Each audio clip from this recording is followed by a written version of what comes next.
নমস্কার, আমি রাখি। আমার নতুন আরও একটি ব্লগে আপনাদের সবাইকে স্বাগত জানিয়ে আজকের ব্লগটি শুরু করলাম। কেমন আছেন আপনারা সবাই? আশা করছি ভালো আছেন, আর আমরাও বেশ ভালো রয়েছি। এখন বাজে সকাল 10টা। আপনাদেরকে সাথে নিয়েই ব্লগটা শুরু করলাম। সকালবেলার বাসি কাজকর্ম যেগুলো ছিল সমস্তটা গুছিয়ে নিয়েছি। স্নান করে পুজো দিয়ে তারপরে সকালবেলায় ব্রেকফাস্ট বানাতে চলে এলাম। এর আগের দিন যে লিচুগুলো নিয়ে এসেছিলাম সেগুলো দিয়েই একটুখানি লিচুর ড্রিঙ্ক বানিয়ে নিলাম। আর এখন করছি হচ্ছে স্যান্ডউইচ। তো একটুখানি ওই গাজর আর ক্যাপসিকামটা ভেজে নিয়ে এর মধ্যে দুটো ডিম দিয়ে দিলাম।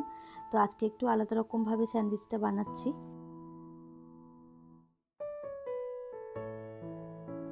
ডিমটা ভালো করে ভেজে নিয়ে তারপরে এই যে ব্রেডের মধ্যে দিয়ে দিলাম সস।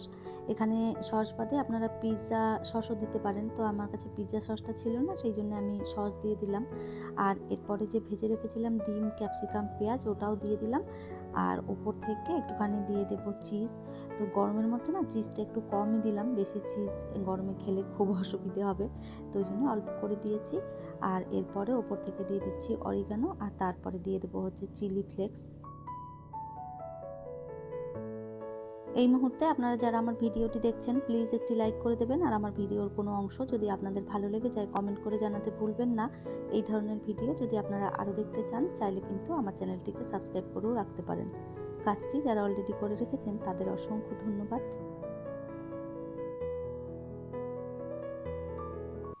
স্যান্ডউইচ হয়ে গেছে রেডি। আর যে লিচুর ড্রিঙ্কটা আমি বানিয়ে রেখেছিলাম ফ্রিজে, ওইটা বের করে নিয়ে এসেছি। ওর মধ্যে একটু দিয়ে দিলাম লেবুর রস আর একটু দিয়ে দিলাম বিট লবণ। এভাবে বানিয়ে করে দেখবেন, ভীষণ ভালো হয় খেতে। আমি তো মাঝে মধ্যেই এই লিচু ড্রিঙ্ক বানিয়ে খাই। এমনি লিচু খাওয়ার থেকে এইভাবে জুস করে খেলে না খুব ভালো লাগে খেতে। তো যাই হোক, চলুন এরপরে আমি আর বিবেক দুজনে মিলে খেয়ে নিই, তারপরে দুপুরে রান্না শুরু করব।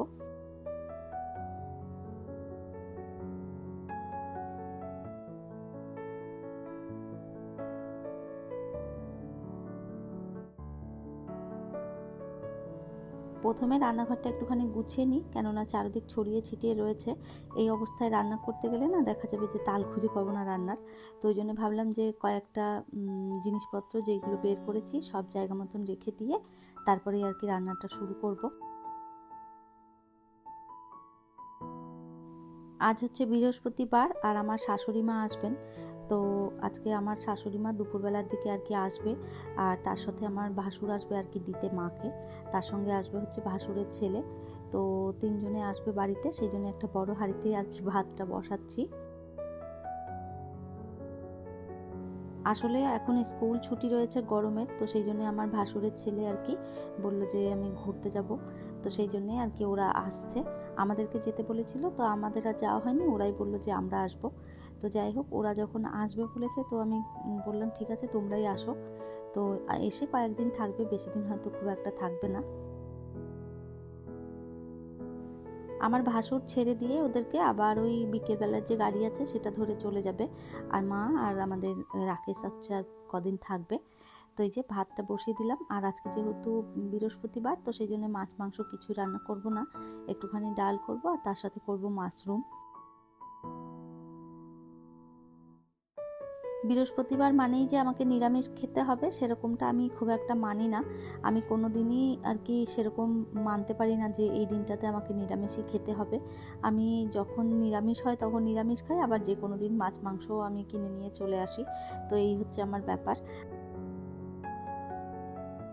তবে আমার ভাসুর, আমার শাশুড়ি মা এনারা হচ্ছেন ওই মাছ মাংসটা খান না, তবে পেঁয়াজ রসুনটা খান। তো ওই জন্যই আজকে ভেবেছি যে মাশরুমটাই রান্না করব পেঁয়াজ রসুন দিয়ে।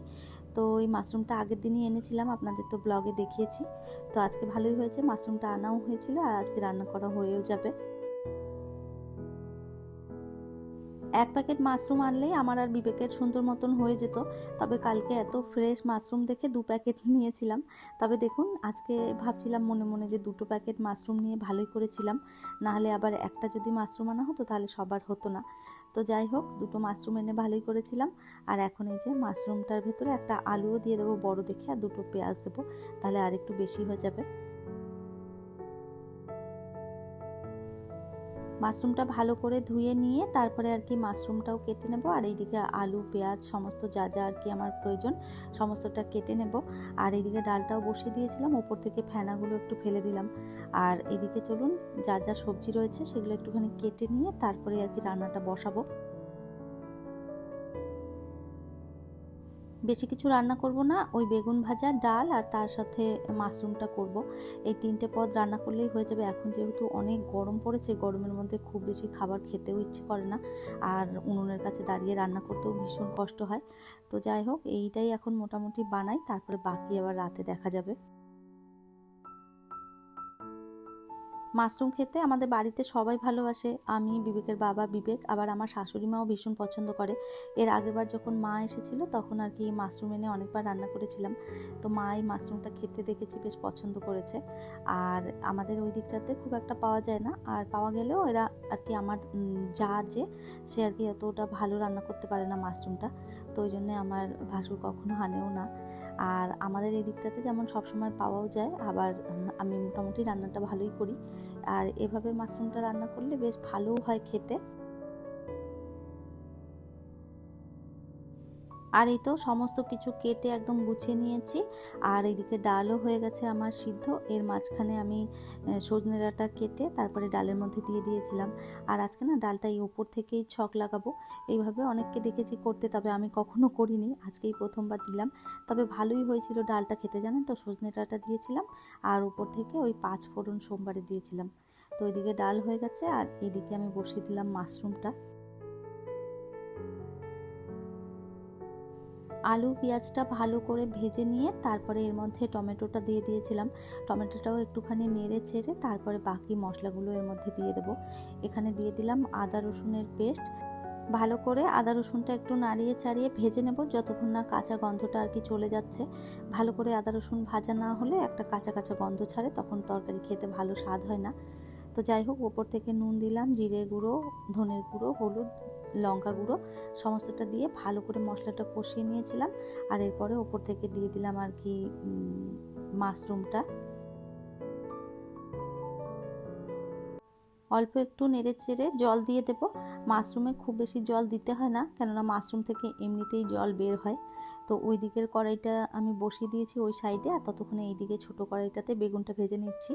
যত তাড়াতাড়ি রান্না করে এখান থেকে সরা যায়, কেননা এই প্রচণ্ড গরম, বেশিক্ষণ রান্নাঘরে থাকা যাবে না।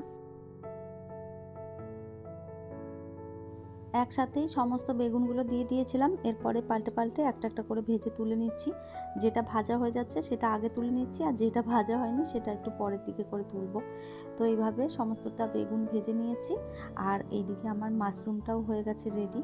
এরপরে রান্নাঘরটা পরিষ্কার করে তারপরে আর কি ওরা ঢুকে পড়বে, ওদেরকে আর কি খেতে দিয়ে দেবো। অনেকটা বেলা হয়েছে, এখন বাজে প্রায় ওই 1:30 মতন। তো সকাল 10টা থেকে আর 1:30 পর্যন্ত আমি রান্নাঘরেই কাটিয়ে দিলাম। আজকে সারা সকাল থেকে দুপুরটা বলতে পারেন আমার রান্নাঘরেই কেটে গেল। একা থাকলে যদিও বা এতটা রান্নাঘরে আমাকে সময় দিতে হয় না, তবে আজকে যেহেতু সবাই বাড়িতে আসবে, সেই জন্যে সকাল থেকে দুপুর পর্যন্ত রান্নাঘরেই আমার সময়টা কাটলো। তো যাই হোক, এদিকে রান্না হয়ে গেছে কমপ্লিট, রান্নাঘরটাও ভালো মতন গুছিয়ে নিয়েছি। আর কি কি রান্না করেছি আপনাদের একবার ভালো করে দেখিয়ে দিই। তাহলে চলুন, আমার আজকের ভিডিওটা এই পর্যন্তই। ফিরবো নতুন ব্লগ নিয়ে, ততক্ষণের জন্য সবাই ভালো থাকবেন, সুস্থ থাকবেন। আবারও দেখা হবে নতুন একটি ব্লগে।